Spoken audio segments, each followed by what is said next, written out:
দর্শক, BNP chairperson Khaleda জিয়ার চিকিৎসা চলছে রাজধানীর এভার কেয়ার হাসপাতালে। চিকিৎসার সর্বশেষ আপডেট জানাতে সরাসরি যুক্ত হচ্ছেন সহকর্মী তারেক মাহমুদ সুজন।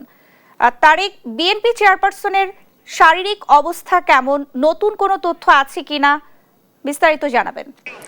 ন্যান্সি, যেমনটি জানান, গেল 23 নভেম্বর থেকে বিএনপি চেয়ারপারসন বেগম খালেদা জিয়া রাজধানীর এভার কেয়ার হাসপাতালে চিকিৎসাধীন রয়েছেন এবং 27 নভেম্বর থেকে কিন্তু তাকে এই যে বিশেষ পর্যবেক্ষণে রাখা হয়েছে এবং দেশি বিদেশি চিকিৎসকদের নিবিড় পর্যবেক্ষণে তার চিকিৎসা চলছে। নতুন করে আপডেট নেই, তবে গত কয়েকদিন আগে তার যে ব্যক্তিগত চিকিৎসক ডাক্তার এজিএম জাহিদ হোসেন যেমনটি বলেছেন, তার চিকিৎসা উন্নততর করার জন্য দেশি বিদেশি পর্যবেক্ষক, দেশি বিদেশি যে চিকিৎসক মেডিকেল টিম রয়েছে তাদের নিবিড় পর্যবেক্ষণের চিকিৎসা চলছে এবং বিদেশ যাওয়ার যেই পদক্ষেপটি ছিল, বিদেশ যাওয়ার জন্য যেহেতু 10-12 ঘন্টার একটি দীর্ঘ সময় প্রয়োজন, সেই সময়ের জন্য তার যে শারীরিক সক্ষমতা, সেই সক্ষমতা এই মুহূর্তে তার নেই।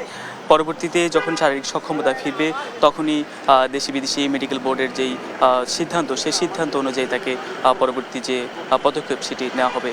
তো এই মুহূর্তে এমনটি বলা যায় যে দেশি বিদেশি চিকিৎসকদের নিবিড় পর্যবেক্ষণে বেগম খালেদা জিয়ার যে চিকিৎসা সেটি চলছে এবং তার পুত্রবধূ ও প্রতিনিয়ত হাসপাতালে এসে তার যেই শারীরিক খোঁজ খবর সেটি রাখছেন। তো রাজধানীর এভার কেয়ার হাসপাতাল থেকে ছিল আমার কাছে সবশেষ ন্যান্সি।